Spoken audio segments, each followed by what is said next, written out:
solid. The real estate market is a mess. You don't need you pick up any newspaper, you're going to see it. Average home price is down 4.2% in the first quarter of the year. That's the lowest since 2002. Here to explain how this impacts you is real estate expert and founder of the Campins Company, Katrina Campins. Katrina, nice to see you this morning. Thanks for joining us. Thanks for having me. So why are we going through this problem? I thought finally we could claw our way back and we should be showing some positive signs. Why are we still in this mess? Well, the problem was the boom to begin with, cheap money, and many of the banks were not underwriting, so Fannie and Freddie Mae were purchasing them in the secondary market. Why we're having this problem still now is because the government really has not allowed the housing market to market. And while I can appreciate that they have good intentions by creating these incentives such as the first-time buyer tax credit, really what they're doing is simply prolonging the inevitable, prolonging the pain. And many of the banks do not have the confidence in their collateral, that being the homes and their values. Many people have also lost their jobs, which is another key factor. Sure. So all of that is adding to the fact that the economy obviously is not helping. And the home price decline. Let's just throw some of these different markets up on the screen here and explain to us why we're still seeing these major slumps in these markets around the country.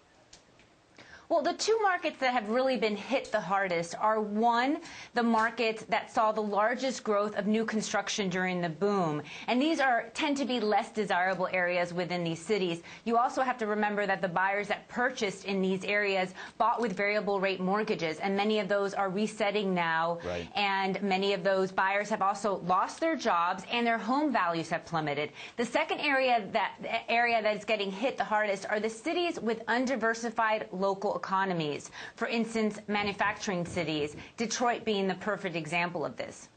And also the question of renting. It's unbelievable Right. in America, this idea you want to own your own home, but now that's shifted Right. a bit, and more Americans are starting to consider renting over buying. Who should rent? Who should buy?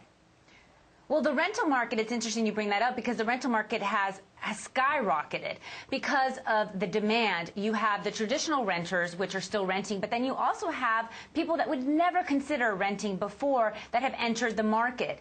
And many times these buyers or potential buyers are entering the rental market because they're still fearful that home prices are going to go down.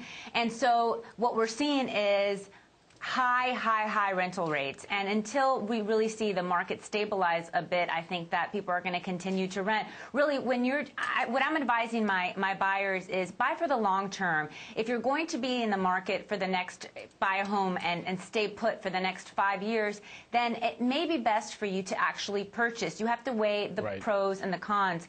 Another thing to consider is if you have enough PITI for the next 6 months, then it probably makes sense to purchase. But if you can rent the same home Right. for the same monthly cost, as opposed to buying, it makes sense more Yeah, it makes sense absolute to sense rent, rather. if a bank can actually give you the loan. Katrina Campins, thanks so much for joining us. We appreciate it. Thank you so much for having me. Have a great day. You too.